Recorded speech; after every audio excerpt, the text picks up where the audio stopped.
안녕하세요. 오늘은 지난 2월 11일 행복한 도보여행팀에 합류하여 새벽 6시 청주를 출발, 온종일 목포의 이곳저곳을 둘러보고 온 영상을 소개해 드릴까 합니다. 목포는 어릴 적 제주도로 수학여행을 가거나 2년 전 친구들과 홍덕산들을 다녀오기에 경유지로 잠시 머물렀던 곳이었는데, 오늘은 온전하게 목포 여행을 위해 출발하게 됩니다. 새벽 6시에 출발해 쉼없이 달려도 3시간 20분은 좋게 걸리는 곳이어서 하루 만에 목포를 둘러보기 위해서는 왕복 7시간이 걸리는 장거리였습니다.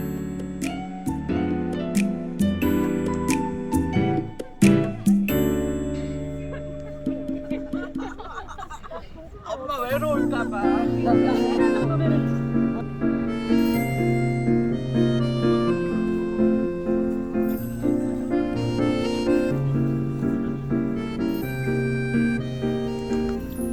제일 먼저 첫 행선지로 갓바위로 향했는데, 갓바위 하면 대구 팔공산의 갓을 쓴 부처님만 생각했는데 목포에도 갓바위가 있더라고요. 목포에 있는 갓바위는 영산강 하구, 해수와 담수가 만나는 곳에 위치하고 있으며 2009년 4월 27일 천연기념물 제500호로 지정되었다고 합니다. 갓바위에 대한 설명문을 보니 오랜 세월 해식작용과 풍화작용으로 인해 형성된 풍화혈로, 무슨 말인지 잘 모르겠습니다. 마치 삿갓을 쓴 사람이 형상을 하고 있는 두 개의 바위가 나란히 있는데 갓바위라고 이름 붙여졌다고 합니다. 큰 바위는 아버지 바위, 옆의 작은 바위는 아들 바위라고 하는 전설도 있다고 하는군요. 전에는 육지와 떨어져 있어서 갓바위를 감상하려면 배를 타고 인근에 정박하여 볼 수 있었다고 하는데, 지금은 해상 보행교가 마련되어 편안하게 산책하듯 걸으면서 볼 수 있었습니다.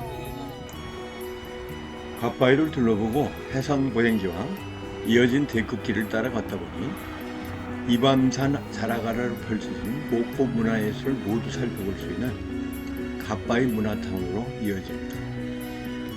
국립해양문화재연구소, 문화예술회관, 자연사 박물관, 문예의 역사관, 목포 생활도자 박물관, 목포문학관, 남농기념관 등이 모여있어 하루 종일 이곳에 머물며 문화예술의 향기를 느껴볼 수도 있겠다 싶더군요.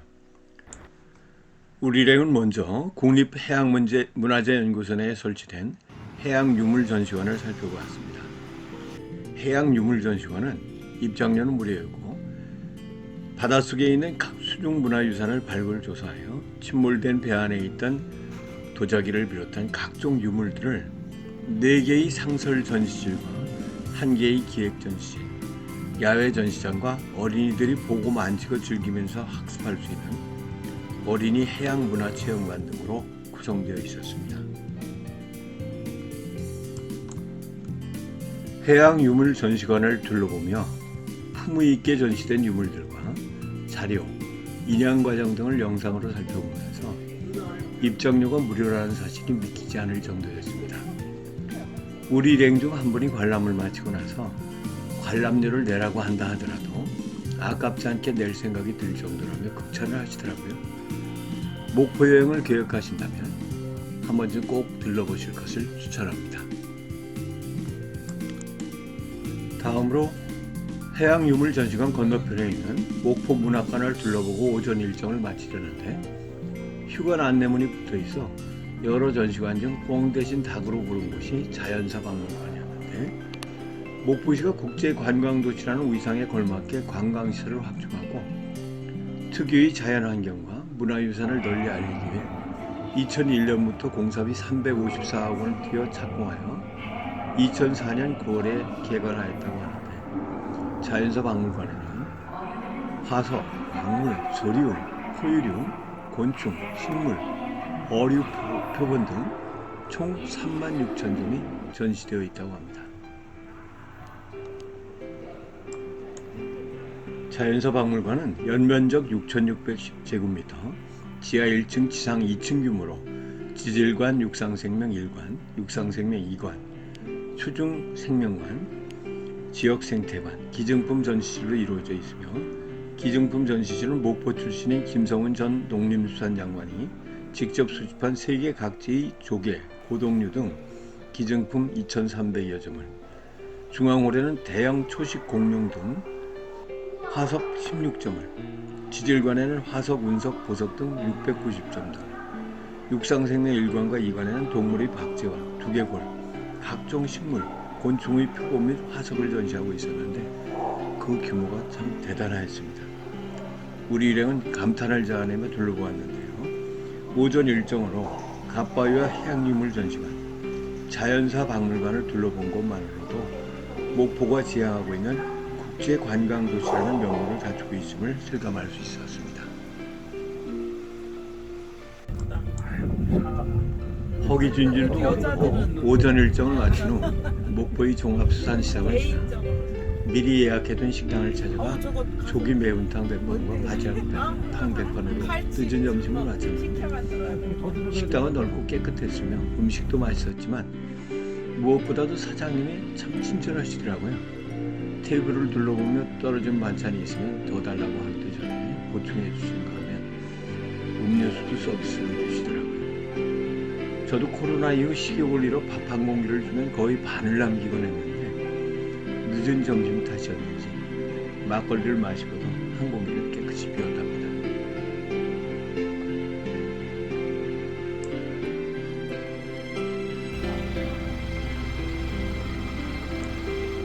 점심 식사를 마친 후 쉴 틈도 없이 오후 일정의 첫 곳으로 노적봉에 올랐습니다. 노적봉은 해발 228m의 목포의 중심이자 역사를 지배하는 유달산 자락의 커다란 바위 봉우리로 이곳까지 차로 오를 수 있어 이곳에서 유달산을 오르면 쉽게 오를 수 있다는데 시간에 쫓기다 보니 못 오러가는 것이 그저 아쉽기만 했습니다.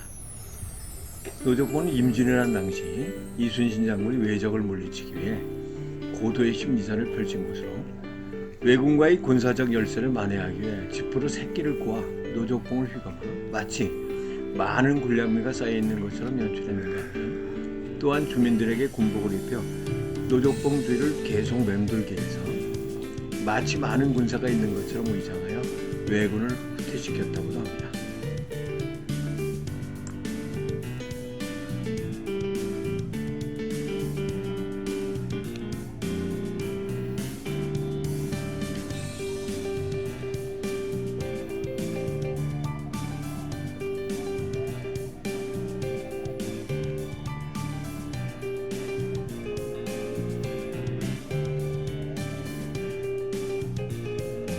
노적봉과 시민중앙을 둘러본 후 산 아래로 내려오면서 목포에서 가장 오래된 건물로 일본 영사관으로 쓰이기도 했다는 근대문화역사관을 찾았는데 근대문화역사관에 들어가기 전 왼쪽 뒤편으로 방공호가 있었는데 일제가 벌인 태평양 전쟁 당시 공중 폭격을 피하기 위해 우리 젊은이들을 강제징용해서 만든 인공동굴로 폭 2m에 82m에 달하는 꽤 크고 넓은 시설로 당시 굴착기 같은 장비도 없었을 테고 꽃갱이로 파내려가며 이거를 만들었다고 생각하니 얼마나 참혹했을까 상상만으로도 끔찍하다 싶더라고요.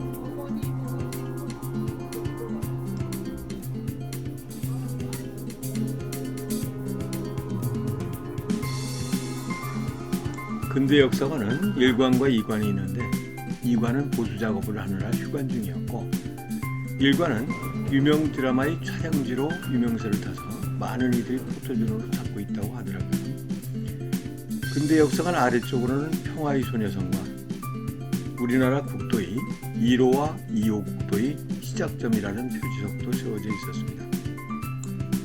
다음으로 우리 일행이 찾은 곳은 목포 해상 케이블카 북항 스테이션으로 향하는 도로변 바닷가에 설치되어 무료로 이용할 수 있는 스카이워크에 잠시 들렀는데 길이 53m, 지상 15m의 높이에 설치되어 있고 투명 강화 유리가 바닥에 깔려 있어 아래쪽을 내려다보면 스릴을 느낄 수 있는 그런 곳이었습니다. 멀리 목포대교가 보이는가 하면 하늘 위로 북항 스테이션과 부화도를 분주히 오가는 케이블카를 바라볼 수 있었습니다. 해질 무렵이면 멋진 서양을 바라볼 수 있고 해가 지고 나면 목포대교의 야경을 볼 수 있는 곳이라고 합니다. 스카이워크를 잠시 걷고 난 우리 일행은 스카이워크에서 불과 2km 정도를 위치한 해상 케이블카를 타기 위해 북항 스테이션을 향했습니다. 목포를 찾는 관광객들에게 낭만 한국 목포의 아름다운 유달산, 다도의 미경을 한눈에 살펴보게 하기 위해 설치되었다는 목포 해상 케이블카는 2019년 9월 6일에 개통되었다고 하는데 총 연장 3.23km로 우리나라에서 운행거리가 가장 길다고 합니다.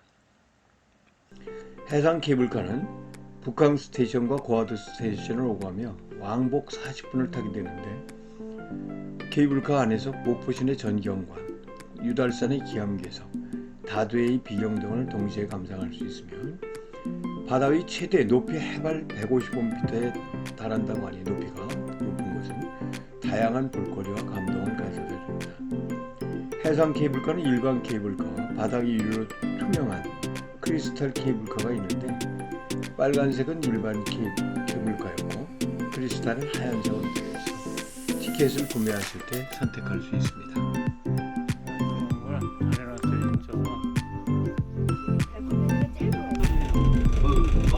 높이를 느낄 수 있어요.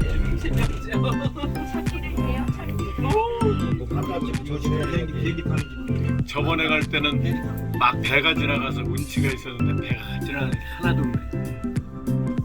새가 지나갔어요. 바다 색깔이 다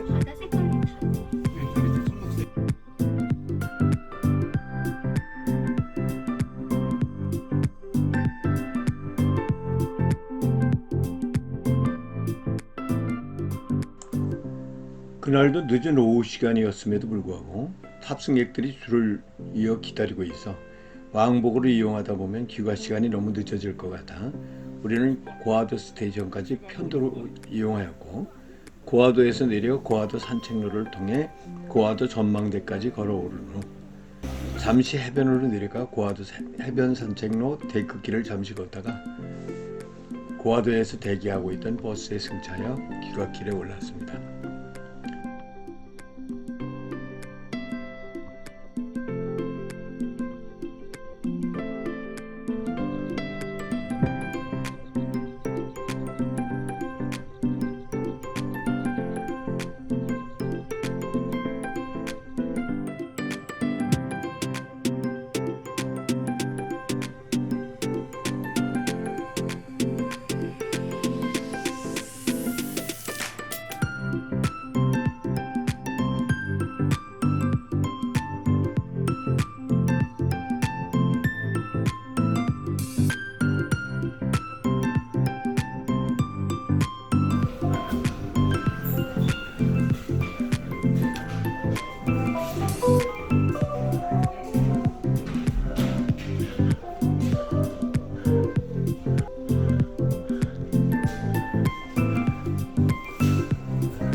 이렇게 하루 만에 목포의 이곳저곳을 둘러보고 기다림이 지루한 해상 케이블카까지 탑승하시려면 동선을 잘 파악해서 효율적으로 이동을 해야 할 듯합니다.